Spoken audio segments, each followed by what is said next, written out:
Welcome to the age of House of Magnus. Today we're going to take a look at the House of M Omnibus by Brian Michael Bendis, Peyer and Mark Waid. It has a 1,368 page count and the cover price of $125. I get all my books from Organic Priced Books, the best place to get your omnibus and other collected editions. Super fast shipping, bulletproof packaging, and amazing customer service. Use promo code DROCK to get $2 off your purchase at organicpricedbooks.com. Join the OPB family today. Link is in the description. Now let's get into this omnibus review.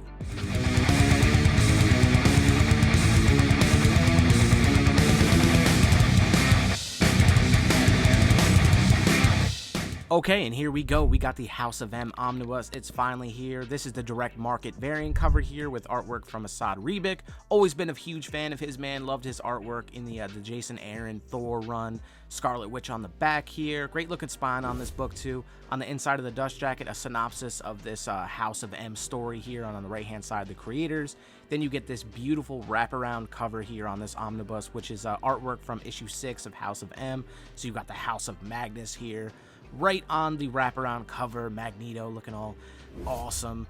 Now, taking a look at the binding real quick, I will note that I recorded this video before I actually read this omnibus, and as I read it, the pages did separate a little bit from the ribbons, so that's just something that you're going to want to keep an eye out for when you do get this book. So you get the title page here with the House of M, House of Magnus, big old House of M letters there, and then you get the table of contents throughout this book.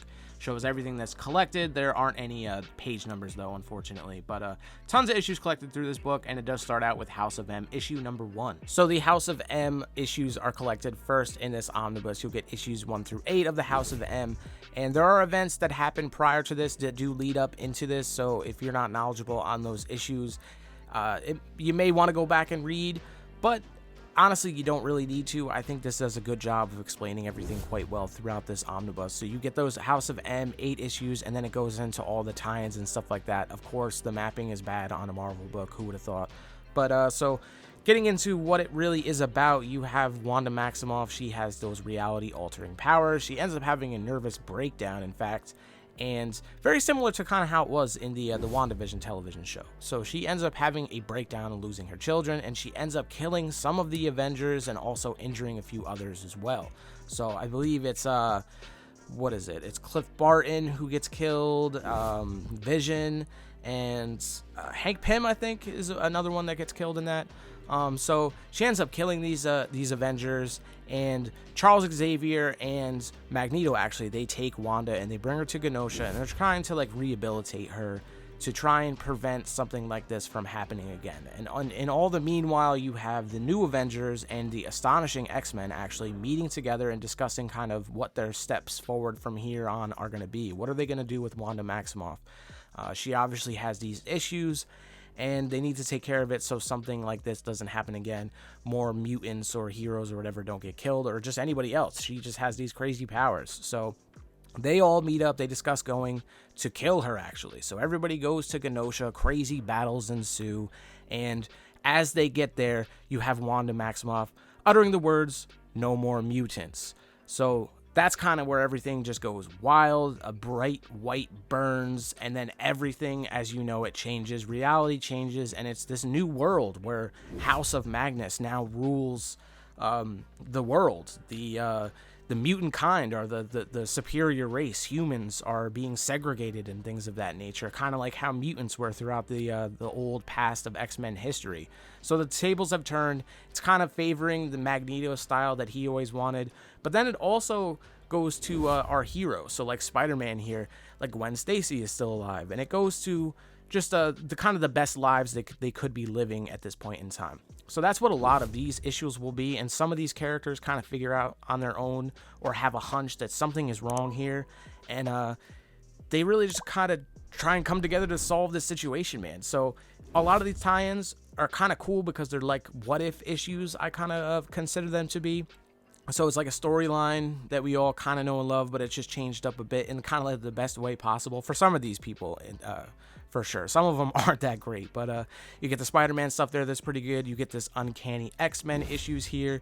Then you get Captain America as well. So in all of these tie-in issues here that happen after all of these characters that we know and love now have these new histories, and it's kind of keeping them occupied to prevent them from trying to, try and figure out how to restore the world as it once was before. So you're going to get all of these different issues. Like I said, there's kind of like what if issues. Each of them was pretty cool and different, and I really enjoyed reading them. Spider-Man was a highlight for me out of these. You do get a truly all-star cast of writing on this book as well. So you're going to get Brian Michael Bendis, Ed Brubaker, Tom Peyer, Peter David, Mark Waid. So some really solid writers on this book and some solid artists as well. So for artists on this book, you're going to get Salvador LaRocca, you're going to get Chris Bachalo, you're going to get Scott Eaton, you're going to get Adam Kubert. The creative team on these issues were absolutely fantastic. And speaking of issues, let's get into what this omnibus does collect. So this collects House of M 1 through 8, Spider-Man House of M 1 through 5, Fantastic Four House of M 1 through 3, Iron Man House of M 1 through 3, New Thunderbolts 11, Black Panther 7, Uncanny X-Men 462 through 465, Wolverine 33 through 35, Captain America 10, Pulse 10, Cable and Deadpool 17, Incredible Hulk 83 through 87, New X-Men 16 through 19, Exiles 69 through 71, Mutopia X 1 through 5, Decimation, House of M the Day After, Giant Size Miss Marvel number 1, Secrets of House of M, Pulse, House of M Special, House of M number 1, Director's Cut, House of M Sketchbook, and material from Hulk, Broken Worlds Book 1. So this book does collect a bunch of material. It's a thick omni, I think 1,368 pages. You do get a ton of different extras included in this book. You get that Pulse thing, which is kind of like a New York Times magazine or something like that, based on like the House of M world. You get these character kind of bios of mutants and the Sapiens. Then you get a bunch of different variant covers here collected in the back of the book as well, which are all super, super nice and well done, man. The Spider-Man House of M. Then you get like a script from Brian Michael Bendis included in here as well. You got the House of M number 1 variant cover sketch from Joe Quesada here. Some more sketches included with the New Avengers and the Astonishing X-Men. Some more sketch stuff in here. Always just like taking a look at all this bonus extra material, whatever you want to call it, in the back of these omnibus. This House of M sketchbook, penciled character designs here throughout here. So you got like Miss Marvel, Luke Cage, all these characters that were included in here. The Doctor Doom. Great Colossus artwork here. Very happy that we got this House of M omnibus. I think it hit on so many different levels, man. The artwork is fantastic. The story writing was great, man. Let me know what you think about the House of M omnibus down in the comments. And as always, thanks for watching.